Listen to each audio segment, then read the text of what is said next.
going on, YouTube? Bowline here. Appreciate y'all for tuning in. Look, man, Kevin Durant is my second favorite player in the NBA. After LeBron James, there's Kevin Durant. Things that he's able to do on a basketball court on both ends, being 7 foot, having guard-like handles, being able to shoot a three. He has pretty much shifted the game as far as 7-footers go. Before Kevin Durant's time, a 7-footer would get benched for even thinking about bringing the ball up court. But he has totally changed that, and I admire his game, and he is an all-time great. With that being said, a couple days ago,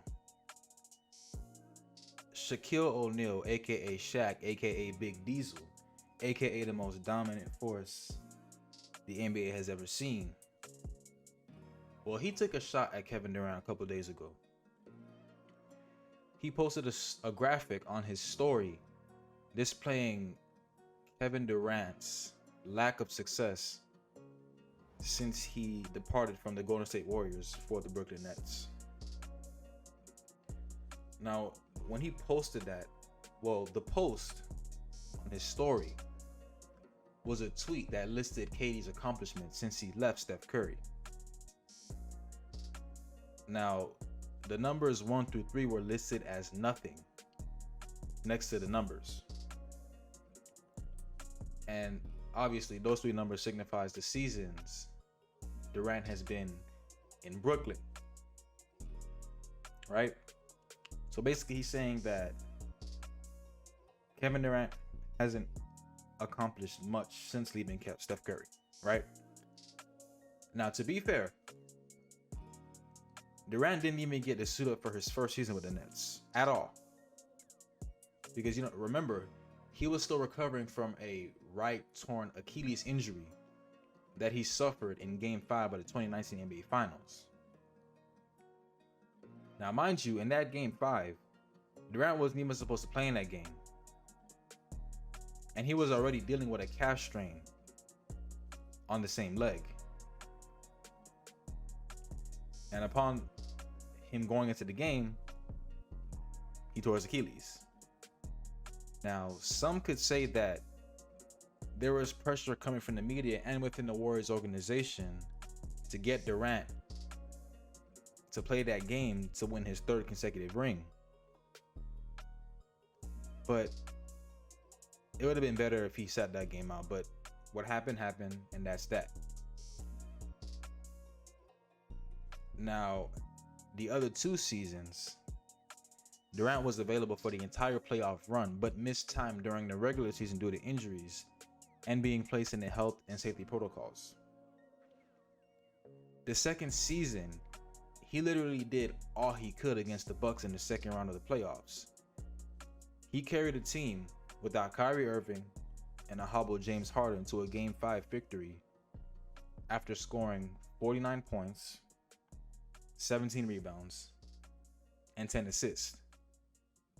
Those numbers gave Brooklyn a 3-2 series lead that year.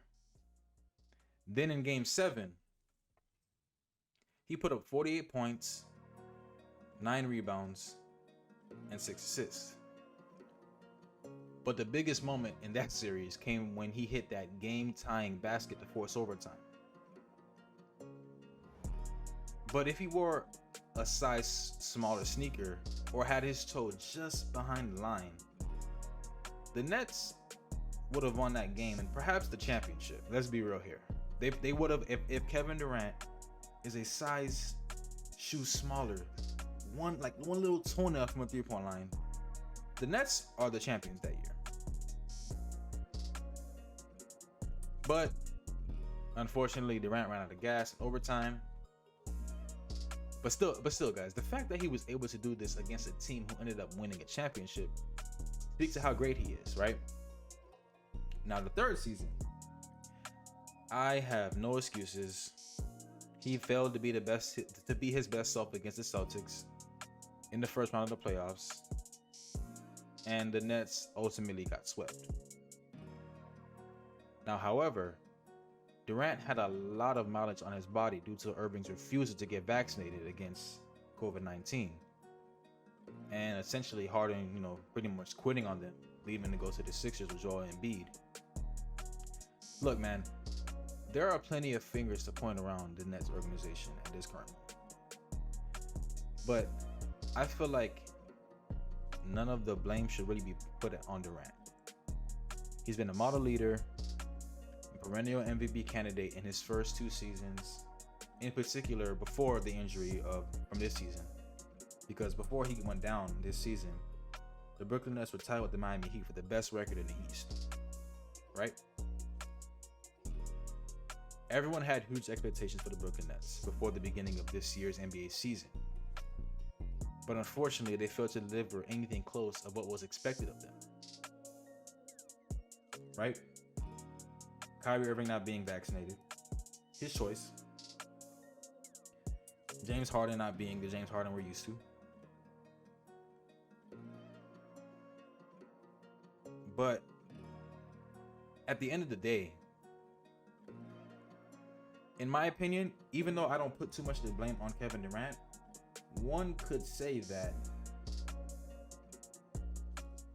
him being so nonchalant, and when I say nonchalant, I don't mean as far as his dedication to the basketball court. I mean the fact that, his thing is he just wants to hoop, right? He's not the type of guy to get into all the drama, He's not the guy to really be that alpha male leader to put his foot down and say, look, man, you need to dedicate yourself, right? And I'm speaking on the situation with him and Kyrie Irving. Because as a leader, in my opinion, I believe that Durant should have called out Kyrie Irving to an extent. It didn't have to be publicly. It could have been, in-house. But I feel like the fact that Kevin Durant didn't put his foot down and set a deterrent for the team. I feel like the Nets culture is all over the place. And now that we're in the off season, we have Kyrie Irving all over the place having interviews and having various discussions relating to LeBron and how he expressed regret for blowing up his partnership with him in the Cavs. I mean, I have no problem with Kyrie Irving doing whatever he wants in the offseason. But the timing of this couldn't be any more worse. You got swept by the Boston Celtics. Kyrie Irving didn't even play half a season. I don't even remember the last time Kyrie Irving has played 70 plus games. But on top of all that, Kyrie Irving having these interviews about LeBron, I mean, it's bound for rumors to come out, right? Now, Irving's future isn't certain after an underachieving season, but most expect that he will exercise his upcoming player option and play at least one more year with the Nets, right? Now, as far as LeBron is concerned, because of the interview that Kyrie Irving had, I feel as though this will create a distraction, because we're going to see a bunch of reports about LeBron and Kyrie Irving teaming up. Now, we can speak on whether that can blow up the partnership with Kevin Durant and Kyrie Irving. I don't know. That's to be seen. But I don't really agree with Shaq on this, simply because of the situation that KD has been. Although, I believe that KD should have never left Golden State for Kyrie. And I'll say that again. Kevin Durant can make whatever decision he wants to make, right? But he literally chose Kyrie Irving over Steph Curry. Now, that doesn't mean that Kyrie Irving and Steph Curry aren't on the same level, because skill wise, I believe Kyrie Irving is way better than Steph Curry. But as far as the team aspect, the spirit, leader, actually leading his team, Steph Curry checks those boxes 1,000 miles away from Kyrie Irving. So we're just gonna have to see how this Brooklyn Nets situation plays out in the offseason, and hopefully we can see Kyrie Irving have an extension. But I do hope Kyrie Irving knows what he's doing, because things can turn out in a negative light. But guys, let me know what you guys think. All right, appreciate y'all for tuning in.